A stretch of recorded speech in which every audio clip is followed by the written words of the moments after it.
Queridos irmãos, Nosso Senhor no Evangelho está comendo em casa de fariseus. Porque Nosso Senhor é desses, Ele não faz acepção de pessoas. Ele não escolhe a qual tribo ele quer ser subserviente. Ele vai em casa de cobradores de impostos, como ele vai em casa de fariseus. Ele vai em casa de Lázaro, Maria e Marta, que eram ricos, e ao mesmo tempo vai à casa de Simão Pedro, um pescador, curar a sua sogra. Porque ele quer a salvação de todos. Ele não divide a sua mente em prós e contras. Entre aqueles que ele julga que são simpáticos e outros que ele escolhe como antipáticos. O coração de Nosso Senhor é aberto. Como ele disse mesmo no Sermão da Montanha, assim como Deus faz cair a chuva sobre bons e maus e faz o sol brilhar sobre justos e injustos, do mesmo modo, nós não podemos fazer separação entre as pessoas. E aqui, sentado, ele observa como as pessoas estão buscando os primeiros lugares, como elas estão disputando para ver quem fica numa posição melhor. E ele, desde a posição de um observador, que é muito interessante isso, ele não se implica naquelas relações. Ele não está inserido nos jogos de importância, de poder, de disputa. Ele vê, ele assiste. Desde o seu papel um pouco de excluído, um pouco de acantonado, escanteado,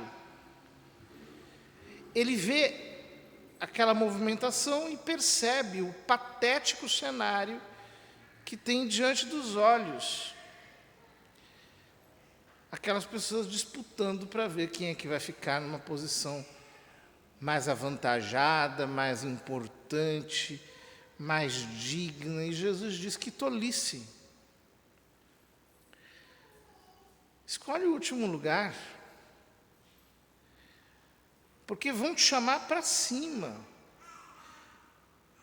Agora, se você vai para o primeiro, vai chegar alguém mais importante que você. Então vão querer te jogar para baixo, você vai se sentir mal por causa disso. Isso não é sábio. O que é sábio é buscar a posição mais humilde. O que é sábio é não lutar para adquirir nenhum lugar de honra. E todos aqueles que são verdadeiramente esforçados por viver uma vida segundo a sabedoria, procuram ser assim. De fato, não é uma questão de sacrifício. O apóstolo diz que nós devemos nos acomodar às coisas mais humildes. E é difícil para a maior parte das pessoas perceberem que isso não é uma renúncia. Isso realmente é mais inteligente.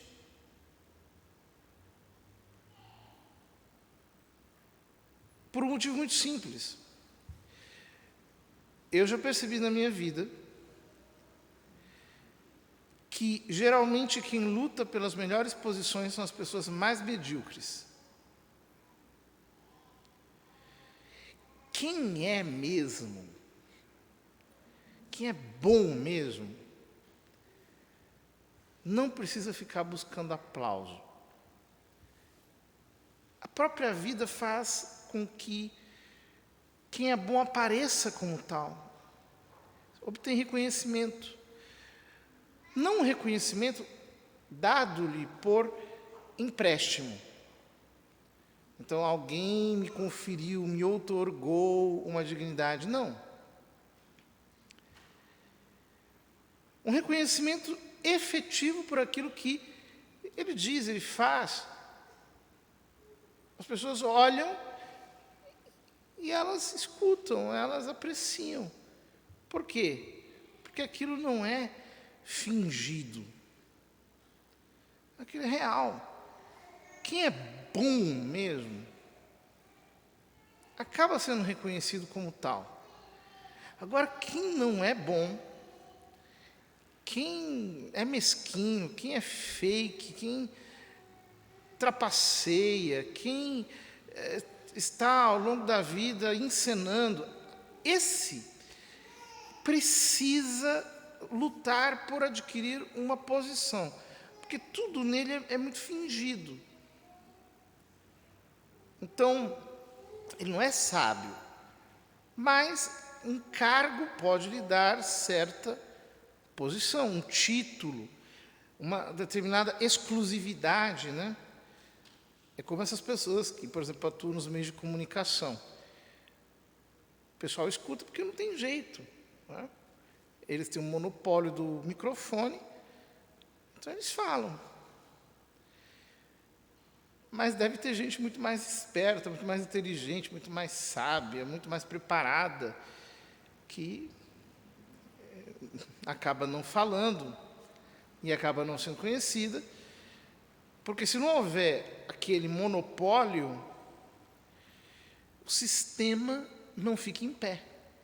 O sistema é ruim, o sistema não presta, ele foi feito para enganar, então ele tem que ter gente que seja tão ruim quanto ele.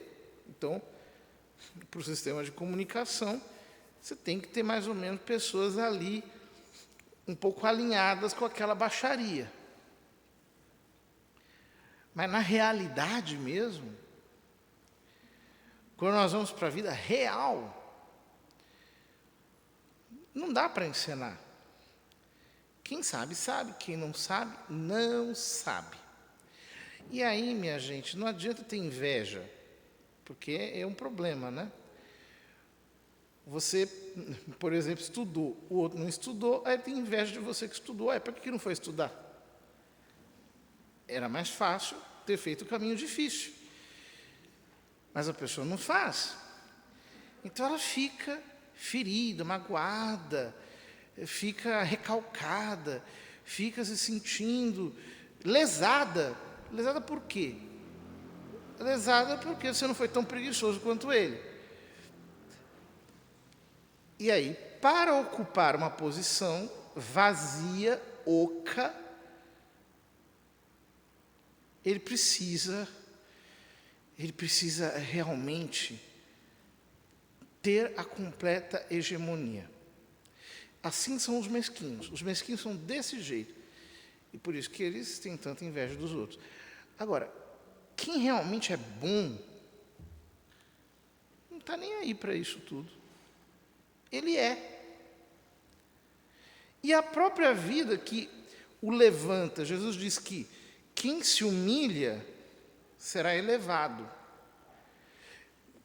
Ou seja, o fulano que faz o caminho difícil, que ele não quer chegar por cima, ele chega por baixo. Não é aquela pessoa que quer ter tudo de presente, mas ele faz aquela trajetória mais sacrificada, mais esforçada. Esse daí, ele é elevado pela vida. Ou seja, a providência divina vai elevá-lo. Por quê? Ele fez o caminho difícil. Agora, o outro que tem um caminho fácil, que ele chega por cima, é outra experiência também que eu tenho. Geralmente, o tombo é pior. Porque chega uma hora em que a peruca cai. Não tem jeito. A pessoa se pavoneia, mas a vida não consegue sustentar a superficialidade, a artificialidade, o fingimento. Então, a coisa acaba. E isso é muito mais triste. Há muitas pessoas que preferem fazer esse caminho, né? Aí vão sendo favorecidas por uns, são favorecidas por outros, são indicadas por um ou por outros, e vão obtendo posições mais vantajosas, e não sei o quê, e terminam depois num vazio, porque aquilo tudo não se sustenta, não se rege, aquilo tudo não é verdadeiro, não nasceu de uma consistência formada lentamente ao longo de uma existência coerente.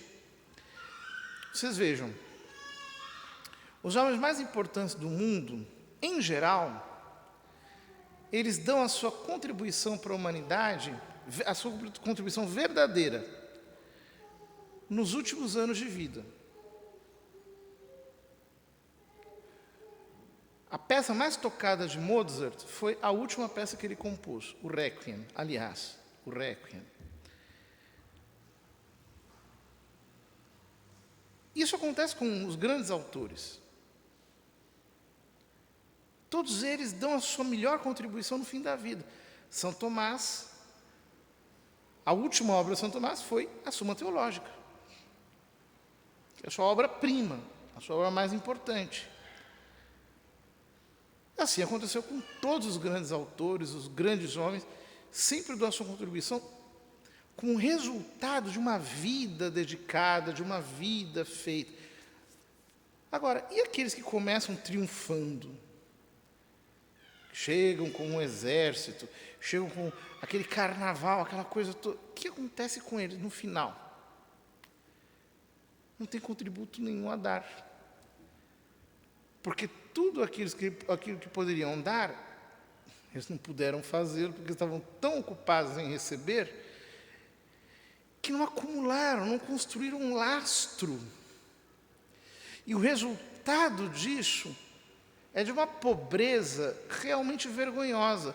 Por isso que o livro do Eclesiastes diz: o sábio prefere a casa do luto do que a casa do neonato.